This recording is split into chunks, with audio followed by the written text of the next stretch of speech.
to come." She looked at Tom, but he was talking to Amy Lawrence. Now the others in the group began asking if they could go to the picnic. Soon all had asked except Tom and Amy. Tom turned away. Becky's legs were shaking and tears came to her eyes. She would not let the others see her sadness. She went away alone to think of what to do. When Tom saw her again, she and a boy named Alfred Temple were sitting together, looking at a book. Now Tom suddenly wanted to stop talking to Amy. He escaped from her and went to look again at Becky and Alfred Temple. And Becky seemed not to see Tom, but she saw him, and she saw that he was suffering, and she was glad. "That Alfred Temple," Tom thought. "Alfred Temple in his fine clothes. I will catch you. I will take you," and he began hitting the air as if he were fighting with the other boy. At noon, Tom went home. Becky again looked at the book with Alfred, hoping that Tom would see them, but Tom did not appear. Suddenly she began to weep. She left Alfred and walked away. Alfred followed, hoping to find some way to make her happy again, but she said, "Go away. I never want to see you again." Alfred was quick to understand. Becky had been trying to make Tom suffer. Alfred went into the school. He saw one of Tom's books and thought how he could hurt Tom. He opened the book to the page they were to study that afternoon. He destroyed the page in a manner that would make it seem that Tom had done it. Becky, looking in the window, saw him do it. She thought of telling Tom. Then she decided that she would not. She would let the school teacher beat Tom for what had happened to his book. Chapter 19. Tom Tells the Truth. Tom arrived at home feeling very sad, and his aunt's first words made him feel no better. "Tom, I ought to beat you. Aunt Polly, what have I done? I went to see Mrs. Harper to tell her about your dream. Joe had already told her that you were here that night. Tom, I do not know what to think of a boy like you. I believed your story of your dream. I expected her to believe it. Why did you let me be such a fool?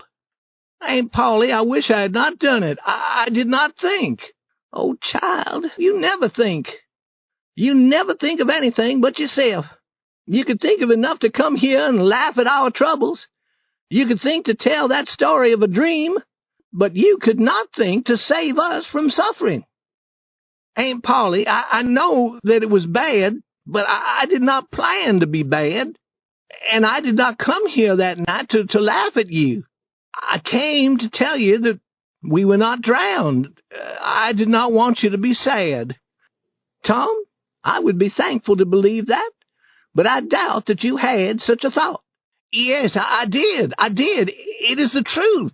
I wanted to save you from being sad." "Then why did you not tell me, child?" "You began talking of Sunday and all the people praying for us in the church, and I began thinking about going there on Sunday. And I put my letter in my pocket and went away." "What letter?" "The letter to tell you that we were pirates. I wish now that you had opened your eyes when I kissed you." "Did you kiss me, Tom? Are you sure?" "Yes, I did, Aunt." "Why did you kiss me?" "Because I loved you, and you were weeping in your sleep, and I was sorry." The words sounded like the truth. The old lady said, "Kiss me again, Tom, and then go to school." When he was gone, she looked at his little coat. In the pocket she found his piece of wood with the writing on it. She read the words with tears falling from her eyes. Then she said, "Now I could forget anything bad that boy does. I could forget a million bad things."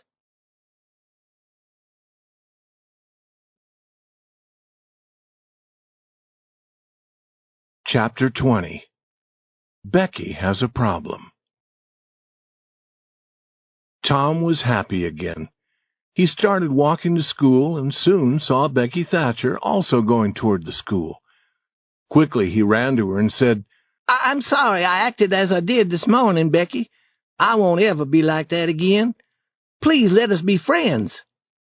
The girl stopped and looked into his face.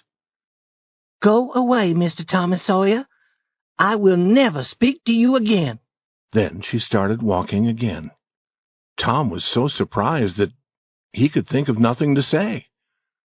And he was filled with anger. If she were a boy, he knew that he would fight her.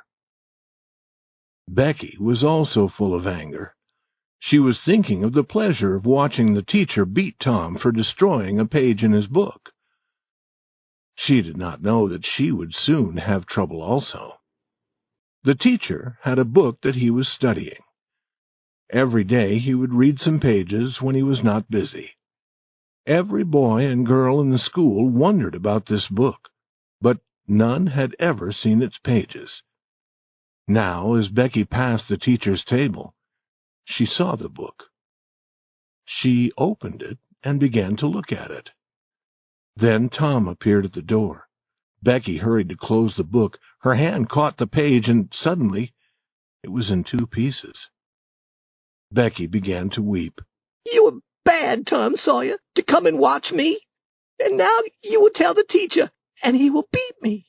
And what shall I do? I have never been beaten in school. But I know what is going to happen to you. You wait, and you will see. Then, weeping, she ran outside. Tom said to himself, What a fool a girl is. What is a beating in school? That is nothing, and I will not tell who opened the book. The teacher will ask who did it. He will call each name, and when he says the right one, he won't need an answer. He'll see the answer in her face. School began, and soon Tom's book was discovered. He said that he had not destroyed the page, but the teacher did not believe him. Tom had his beating. Becky watched, trying to feel happy about this. But she almost stood up to tell the truth about Alfred Temple. An hour passed. The boys and girls were all busy with their books. The teacher opened his book. Tom looked at Becky. He had seen small and hunted animals in the forest. Now Becky seemed like one of them. He wished that he could help her, but what could he do? The next moment the teacher stood before the school. Every eye turned away from his. All the boys and girls were afraid of him. He spoke. Who did this to my book? There was not a sound. Benjamin Rogers? No. Joe Harper? No. Amy Lawrence? No. Gracie Miller? No. The next name was Becky Thatcher. Tom was shaking from head to foot. He saw her face, white with fear. Rebecca Thatcher, look at me. Did you do this to my book? Tom jumped to his feet and shouted, I did it. All looked at him. They could not believe what they had heard. This was madness. Tom stepped forward to take his beating. The surprise, the thankfulness, the love shining from Becky's eyes seemed pay enough for 100 beatings.